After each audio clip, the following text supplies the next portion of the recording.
What is up, Astros fans? That's right. I am still rocking the birthday theme. Um, uh, even I after appreciate last that. week. I haven't really Hey, celebrated.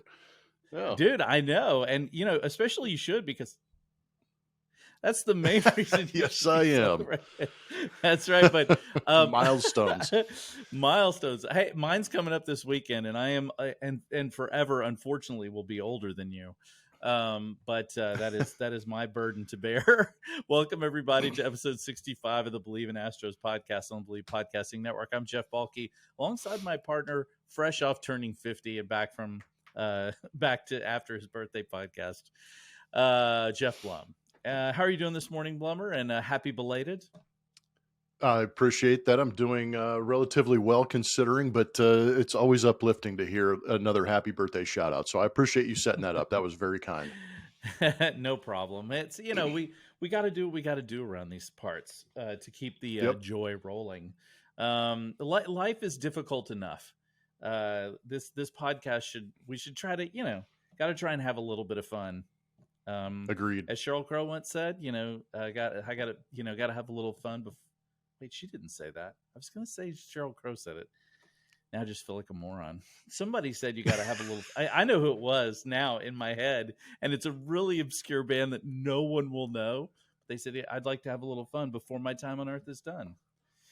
Oh, so now I've rolled through that and butchered that. Who's the band? On. You got to throw it out there now. It's a band called 10 Hands. They were from Dallas in the 90s. Like imagine imagine like a really good funk band combined with like Frank Zappa with like Peter Gabriel singing, that kind of thing. Bunch of talented nerd musicians from the University of North Texas in Denton, and their songs were really funny, including that little ditty, which was actually called "Don't Even Fuck Around," if I recall the title correctly. There you go. So yeah, it was fun. Anyway, I saw them a lot at Fitzgerald's. Rest in peace, Fitzgerald. Speaking of rest in peace, Gordon Lightfoot, who passed away yesterday at the tender age of 84, the Canadian singer-songwriter. If you grew up in the 70s like me, you remember such hits as Wreck of the Edmund Fitzgerald and Sundown, and of course, Carefree Highway, so R.I.P.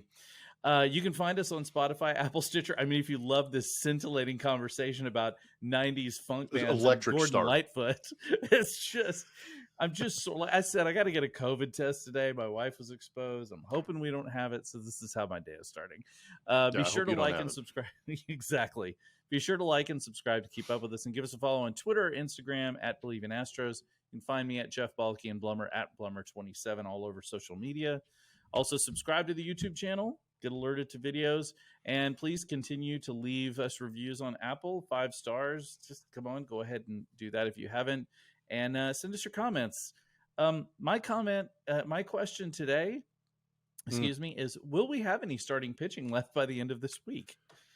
Dear God, yeah, I'm curious too. It sure feels like we won't. Let's just dive into that, Blummer. I guess Jim Crane must have seen something when he said the bullpen is the key to success this offseason. We haven't seen Lance McCullers yet. Gotta get there. Exactly. We haven't seen him play yet. And in the last 2 days, the Astros have lost Jose Urquidy to shoulder soreness. Fortunately, no damage shown in the MRI, which is good, but he's going to be out at least for a little bit. They're going to shut him down for a little bit and then you've got Luis Garcia going down yesterday, and no reports yet, no MRI yet, but pain in the elbow is just not a good sign. So, man, what is going on? Dude, I don't know. And like you said about Jose Urquidy, just real quick, you hope it is just a little bit of soreness, stiffness in that shoulder, maybe some inflammation that they can control and get down and get him back in that rotation. He's proven to be a good innings eater for the Astros, which is nice, and he can lengthen himself out and get to that bullpen that you're talking about. And then Luis Garcia, man, this is probably, I'm not going to, it's hard to say it's more frustrating than Urquidy, but both of them are very frustrating injuries because notably for Luis Garcia, because the 2 previous starts were outstanding. He went out there, shutty for 13 innings against the Blue Jays and Tampa Bay Rays, 2 contending teams, 16 punch-outs in those 2 ball games. Everything for him was starting to trend in the right direction. The velocity had bumped a little bit and got back to that 93, 94 range. And he has that cutter from hell that he's been throwing and been hyper effective with. And then all of a sudden, 8 pitches into that ball game, velocity was it was down about a mile an hour on the fastball. And 8 pitches later, he comes out with the elbow. And anytime you hear right elbow, pitching elbows with anybody across the league, like Jacob deGrom up in Arlington, you start to panic a little bit and you worry and you get concerned. And how long is it going to be? What exactly is the damage? So that's what we're all waiting to hear. And it is frustrating.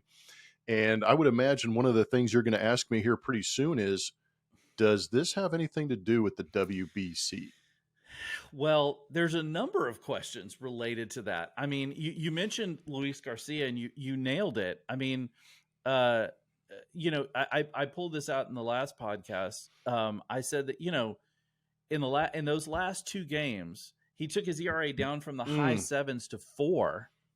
He had also given up 1 run on 5 hits with 16 strikeouts and 4 walks. He threw 92 and 97 pitches, going 7 and 6 innings respectively.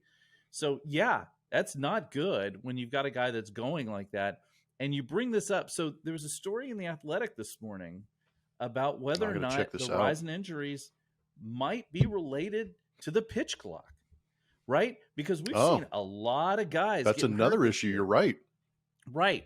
The Robbie Ray, Johnny Cueto, Jacob deGrom. Like, there is a run on starting pitchers this year. And one of the things that they mentioned is that guys in the major leagues, like in the minor leagues, injuries actually went down when the pitch clock was just slightly.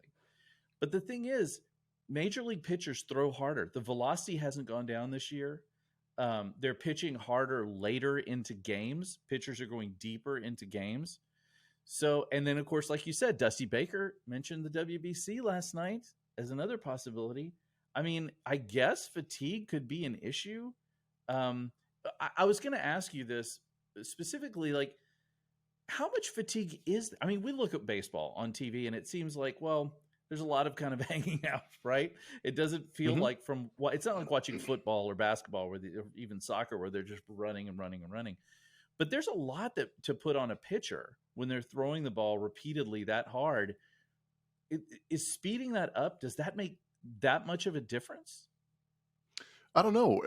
These are starting pitchers that we're hearing about having these injuries. So that's what kind of piques my interest about this. And, is it the pitch clock? Because the only reason I bring that up is because relievers usually come in for an inning, maybe 2 innings if they're one of those guys. Right. But if you're a back end of the bullpen type guy, an Abreu, Montero, Neris, Stanek, Ryan Presley, and you're a max effort guy, you only have to throw maybe 15 to 20 pitches per outing, and you're doing it in a short amount of time. So I would imagine that if those injuries are happening, why aren't they happening to relievers? Maybe it's the repetition, or maybe it's getting into that 70, 80, 90 pitch zone where you start to speed things up and you start to maybe overcompensate because you are fatigued. That's an interesting point. I'll have to read that article and see if they'd go in depth on that. But at the same time, earlier in the season, there was actually an interview with Max Scherzer where he said, I've got to be in better shape. I'm older. My body is older. I've got more pitches on my right arm. I need to be in better shape to compete with the pitch clock and be able to be competitive on the field. So there might be some validity to that argument that's saying that fatigue is a little bit of an issue, because if you are sped up and you're pitching a little more frequently and throwing harder, that could lead to some issues later on in the ball game, probably. Well, and they brought up Scherzer's comments in this story. I do think about that. That maybe it's not just the question. They're condensing these pitches into a much shorter period of time, right?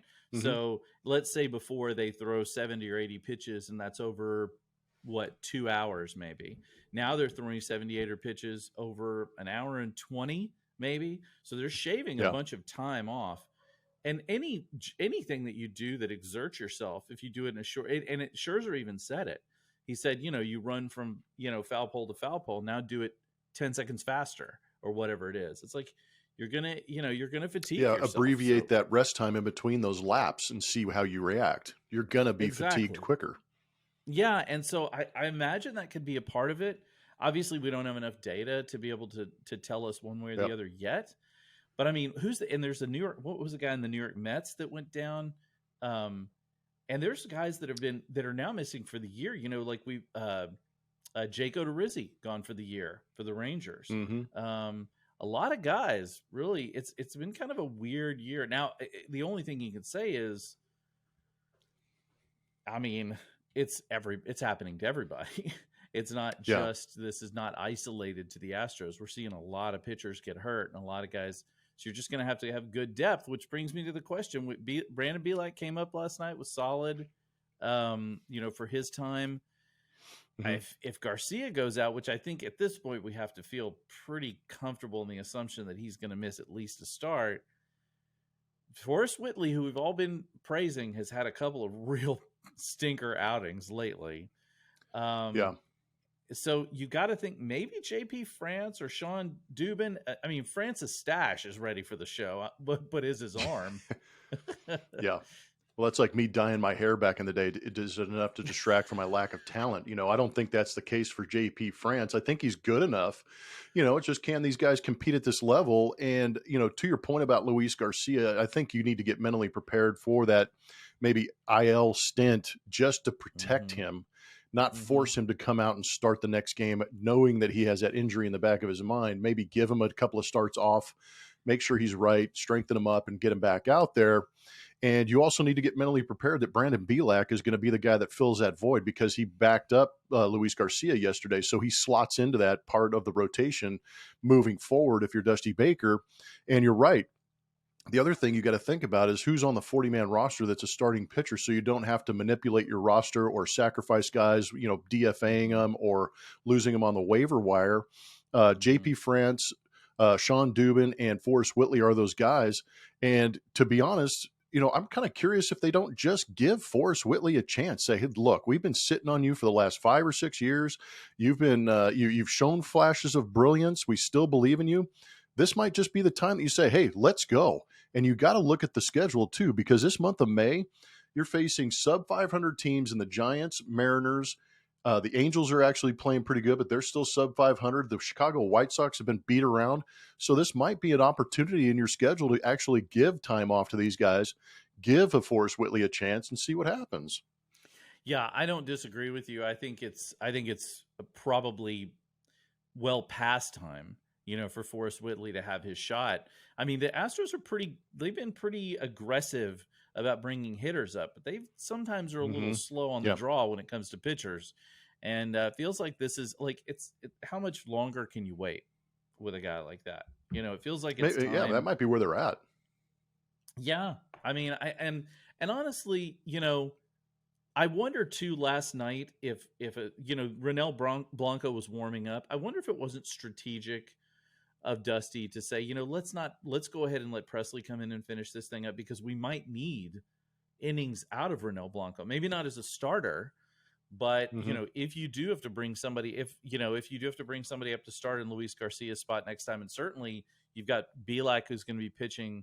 I guess you could go to a 4-man rotation for a while if you needed to, but I wonder if they're going to start preserving some of these guys. I mean, look, serial killer. Well, you need the protection. Yeah. I mean, Maton went 2 and looked. Maton's damn filthy right now, by the way. Dude, holy crap. Dude, Dexter is taking some people down right now. Damn. I mean, he's carving them up. He's exactly. What? Exactly. He's, what else, Blimmer? That's right. He's Yes. Yes. That made the show. Nice. The dude is just, I have to bring him up because every time I see him out there, and it's funny because I talked about it last week. It's like I saw him at the game with a little kid who was from Make-A-Wish, and he was just so sweet with him and just so. Dude, and he was smiling ear to ear. You're like, who is this guy? It was just so cool. But when you see him on the mound, he looks like he's got people wrapped in plastic back in the locker room. I mean, that's what he's doing. Is he is wrapping them in plastic. He's he's taking body counts the way he's pitching right now. He really is. And so maybe, These are terrible metaphors, by the way. These are awful metaphors. It's like, but look, man, the dude does look like a serial killer on the mound. I'm just saying. But I will we can say that here. We can say that here, exactly. Especially knowing what a nice guy he is, you can say that. This is our safe space, our circle of trust. Exactly. I will say that the offense is going to have to start picking it up now. I mean, they did last night. Giants are not playing well; they're struggling.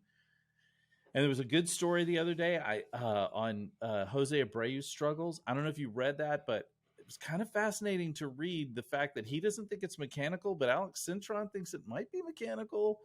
Yeah, if you get a chance, for you as well as fans at home, check out Fangraphs. There's a really good article on Jose Abreu also. I saw that. Excellent. And right now he doesn't seem to be seeing the ball very well. I mean, he's gotten a few. I mean, he's still Jose Abreu, right? He's still gonna. Yeah. When he does get wood on the ball, it's gonna go ways. He's gonna hit the ball hard, but yeah, he just. I mean, what have you seen looking at him, Blummer, that makes you think that he's? What is making him not right now? I just feel like he is feeling for the baseball, or he's trying to get hits. And I feel like when you start to try and get hits, you try to go get the baseball instead of sitting back and really start to drive the ball and get on your backside. I kind of see his balance really in the middle part of his body, where you'd like to see it a little more 60-40 on the backside. And when you start to stride with your swing, you get that front foot out there. You want to stay on that backside and keep the hands back. What I'm seeing is those hands kind of drifting a little bit. So he's getting jammed on, 92 to 95, which is uncharacteristic for him. But I saw some more aggressive swings in that first game against San Francisco. So I'm hoping, I'm like Andy Dufresne. I'm nurturing the hope that there is hope. And it's a good thing with the swing from Jose Abreu, because if he can get to Jose Abreu and find that Jose Abreu swing, he's going to be such a nice addition to that lineup. But he needs to stop thinking about trying to get base hits, as crazy as that sounds. And he needs to think about, how do I get ready to hit the ball as hard as I possibly can? And I think once he gets to that mental state, he'll be in much better shape to fight off 95 and hammer it. And when he's not hammering the 95, he'll get hanging breaking balls that his hands are back on and he's ready to explode on. So it's just a matter of him getting comfortable and creating that separation between that front foot and those hands to get that kind of power and that torque going in that swing.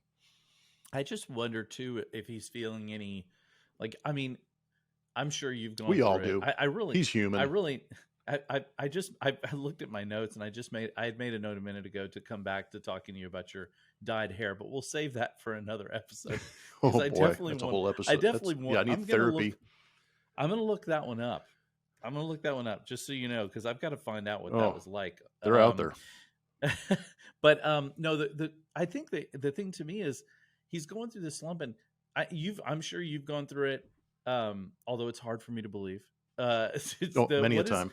what is it like when you're up there? Like when you're feeling that pressure, it's obviously got to weigh on you, mentally. Absolutely. And it's got to affect how you do it. I mean, what does it do to you physically when you're up there? I mean, is it make you hesitate in your swing? Like what exactly are the ramifications physically?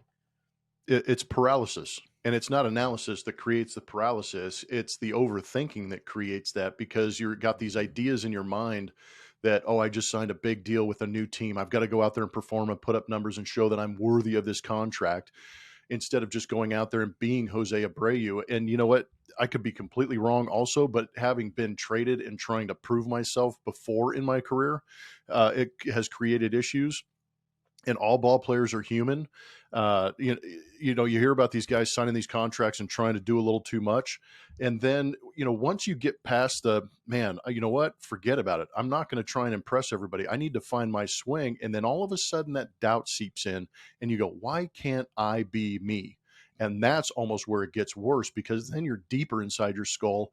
And now you're trying to fight your swing. You're trying to fight your brain. And all of a sudden the ball's coming at you at 95 miles an hour. And it feels like you're trying to merge onto a highway going 100, where everybody's going 150 and you're going 70. So it's really tough to try and pick your spots and slow things down in order to get out there. And that's where he's at right now. I just think that it's part mental, it's part mechanical. When you put those two things together, it doesn't add up. I wonder too if Uncle Mike's going to be back pretty soon. I don't Mm-hmm. know what his impact is going to be. We haven't seen him swing or anything like that. He hates the pitch clock. He has mentioned in Sugarland, which I'm sure he does. All veteran hitters. We Got to all be love hating on Mike that for his thing. honesty. I know he's so good. They're like, "How'd you feel about it?" I hated it. It's really Mm-hmm. uncomfortable. That was his line. It's so good. I wonder if having that guy, because look, out of everybody, Brantley's the most senior veteran, really, maybe Mm-hmm. except for Maldonado. But you're not going to go to Maldonado for hitting advice. But Brantley, is a guy he's a professional hitter.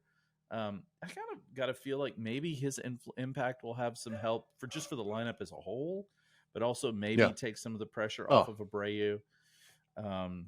Getting anybody back will be good. I know. Looking at Jose Altuve, he looks good. Just saying. Dude, he has a cast off and he's texting with both thumbs. I mean, it's great news. Is he texting with both thumbs? Nice. You didn't see that Yordan Alvarez Instagram where he showed Jeremy Pena juggling in the weight room, and in the background is Jose Altuve, with both thumbs going doot, doot, doot, doot, and everybody's like, nobody's looking at Jeremy Pena. They're looking at Altuve going, oh man, he doesn't have a cast on, That's amazing. That's the kind of stuff you just can't buy content like that. You know what I'm saying? That is the kind of that's my daughters have taught me to not look at what the focus of the picture is. Look at the background. Look in the background. Your daughters are they zoom in on everything. Do they really? Oh man, love that. If I take a picture in the booth, they're like, Dad, why is that on your desk? What is that? Why is that there? What does that mean? Oh, did you see his face? Who is that guy photobombing? I'm like, good grief. I can barely keep my eyes on the picture itself. That's amazing. I will say it was good to have you back in the booth, by the way, after being out for a couple of games. It was really good. Last night, I heard you. There's nothing that makes me laugh more. I didn't text you back. I apologize. Oh, no, it's all good. There's nothing that makes me laugh harder than when you make a joke and you hear Todd Callis. He just goes silent for a second, and you might hear just the tiniest chuckle, just like a small, and then he just keeps calling the game. It just, to me, like, I love those things because I love it when I know that I've made even just one person. If one person laughs and nobody else thinks it's funny, I'm good with that. And so those 100%. Kind of things just crack me up, man. When he's, well, I've told you before, and I think we said it on this podcast where I'm trying to break TK every once in a while. Yeah, you've told me that. Get him to break character. He's the best straight man ever. Has it ever happened? Yeah, I've gotten him a couple of times. There was the first game in Tampa. I cannot remember for the life of me what I said, but man, he all of a sudden, I got a full blown out of him, and I was like, man, I need to start taking notes when I do that so I can remember. Right? Oh, it's Jose Abreu was at first base after a base hit, and he's talking to Omar Lopez, and they're both kind of laughing and chuckling. And I said that Jose Abreu is trying to convince Omar to unbutton at least one button on his jersey because Jose Abreu unbuttons them all. Yeah. Yeah, that is pretty good. That is pretty good. The one last night was great. Yeah, I love when you said that's wise. And then there was he said, and wisely takes the curveball for ball 2. And I said, yes, that is wise. And I heard him. This was the best part in that. If you didn't hear it last night, the best part was this is what it sounded like. You said, yes, that is wise. And you just hear, like, that's it. You just heard like this tiny little, like, that's it. That's all you got. But it's so good. It's so good. It's like, he's great. It's priceless. It's excellent. So, Major League Baseball, and I'm sure you saw this, announced that the Astros and Rockies are going to play a game in Mexico City next year. We saw, or a series, I should say, not a game. And we saw how that ball went flying out of the stadium. Good Lord. I want to go hit. That'll ruin a pitcher's career right there. You think hitting trash cans ruin careers? I mean, just play some games in Mexico City. 7,000 feet? I know. Have you ever been to Mexico City? Mexico City is awesome. Never. I've been to a lot of places in Mexico. I have not been to Mexico City. Oh, it's fantastic. It is so great. It is an outstanding city and super fun and loads to do. Great food. But yeah, it's high. It's high. And so when you get up there, the ball's going to travel. And so pitchers better Mm-hmm. be ready, but also it's good for baseball, right? I mean, playing these games in other, you see the NFL play in Mexico City, play in London, playing places like Well, that. It's good for Mexico makes baseball. sense. I mean, at least Close. logistically, I feel like it's closer, so you'd be able to travel there a little more frequently and not get Yeah. buried by overseas travel. But we played in Monterey a couple of years ago against the Angels, and we had a blast down there. That was one of the best weeks I've had broadcasting. The ball did fly there a little bit too. But at the same time, I don't know if you heard this, but that first game in Mexico City between the Padres and the Giants, their humidor was not set to the appropriate levels to keep that ball from flying the way it did. So basically, it wasn't humid. There was no humidor up there protecting those baseballs. So that first game was ridiculous with 11 home runs in that game, where guys are just getting So they pummeled and were anything airborne was going out of the stadium. They flipped the switch on the humidor, and the next day it was just a modest, 6-4 game or 8-4, something like that. what? I did not Yeah. know that. Dude, Yeah. There was a humidor issue. I'm just going to say maybe leave it off just for fun. Like, just let's see what happens. I mean, just dude. Here we go again. Back in my day, when we went through Colorado, there was no humidor, man. We were chomping at the bit. If you weren't in the lineup, or if I wasn't in the lineup, I was in the manager's office going, I need to play. Of course you were. Why wouldn't you have been? I mean, flipping them out of there. It's crazy. That's you. If look next year when the Astros play in Mexico City, you should take BP. I'm just saying. Oh man, tell them to flip the switch on the humidifier, humidor, whatever it is, and go out there and take a little BP. Exactly. Bring it. Yeah. Exactly. I think it's going to be fun. So one more thing from Major League Baseball at large. So the A's situation is going to get really weird. They've said they're bad. It's bad now. It's going to get worse. Really bad. They said they're probably not going to be able to move before 2027, and that's assuming they can get the money from Las Vegas. They're asking them to pony up millions in public funds. Fans are already protesting at the game, and I don't know if you caught this, but in the highlights on MLB, they cropped out protest signs. What are we doing?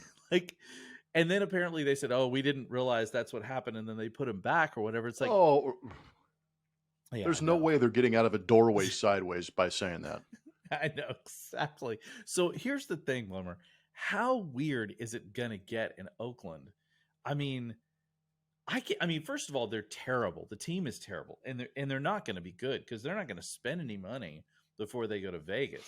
And if they're there for another 3 years, 4 years, good Lord, what's it going to look like in 2026? Because there's no reason to maintain the stadium. There's no reason to maintain the team. There's no reason to do anything. So they're going to be hawking all their money and taking all the revenue sharing that they get from the Yankees and Mets and just pocketing it for future use. But it's going to get bad. And if if these fans realize that they're starting to have an impact because they are getting cropped out, guess what? That's going to make them a little more aggressive and a little more incentive to go out there and start ticking people off. And, it's a shame because those fans are great, but, I'm not sure. I would have to double check.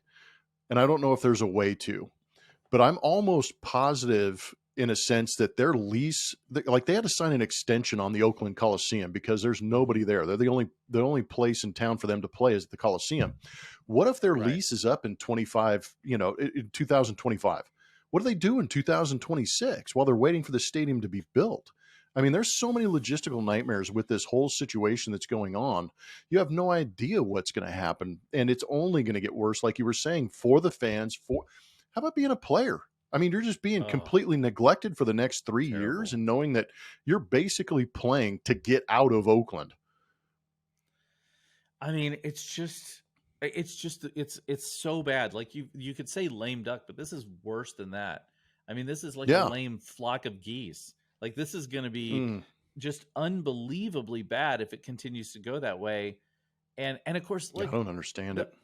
They don't even know if they're going to get a place in Vegas. They're asking for the Vegas to pony up a bunch of money, which of course, look, I've Well, been every through the stadium arena. now costs $1 billion. Good grief.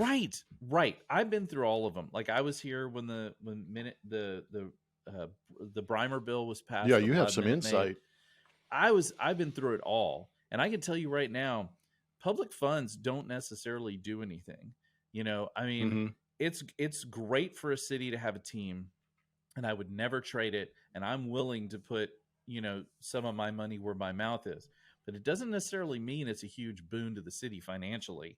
And so when people tell you that, that's not really true. And now you've Yeah. got them trying to get Vegas, who's already got the Raiders. Speaking of which, what's up with Oakland and Vegas? Like, it just, good Lord, man. Everybody's I don't walking know. away from Oakland and going to Vegas. I just think that's going to be something to watch because there could be real issues with that. Like, there could be serious. Yeah. I mean, who's going to want to play there?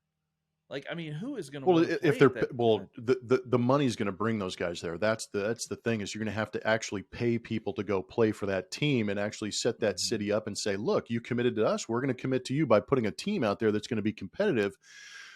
But there's tourist taxes already in Oh, Nevada. and So I mean, Vegas is how much huge. more? Yeah, so they're going to that tourist tax is just going to go up all over the planet to try and compensate for this, and it's going to have to be a Mhm. retractable dome, if not just a dome stadium. So, you know, I don't know. It's crazy to think about, but there has to be if the city's going to commit, obviously the team's going to have to commit. And is that organization? That's what I was curious about in the first place. Does Vegas want Oakland?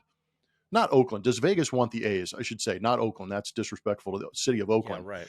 But does Vegas say yes? Let's pony up the money because we like the A's organization. I don't know. And also, it puts all sorts of weird, like, it also delays and causes issues with what Major League Baseball is going to do in terms of expansion, Oh, yep. because they're going to have to sit around and wait on this. Because the truth is, if Oakland, for whatever reason, if the A's don't move, they're probably not going to put another team on the West Coast. They're not going to pick Portland or somebody like that.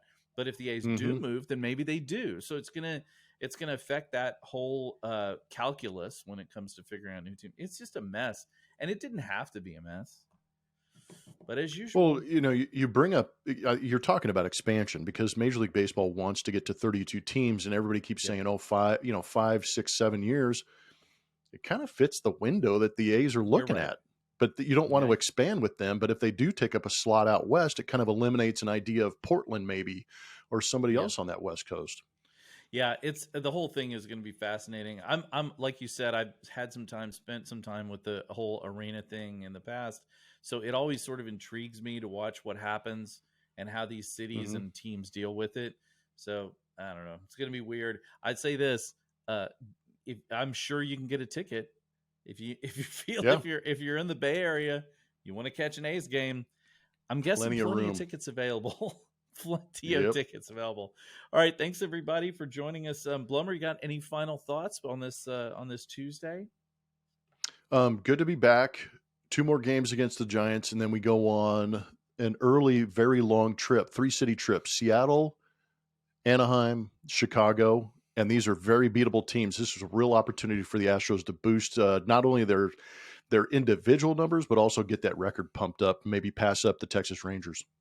Maybe if everybody could do like a laying on of hands on Hunter Brown and Mm, Framber Valdez and Christian Javier, just protect them at all costs. just to keep wrap them in bubble wrap between each start, whatever you got to do. Hmm.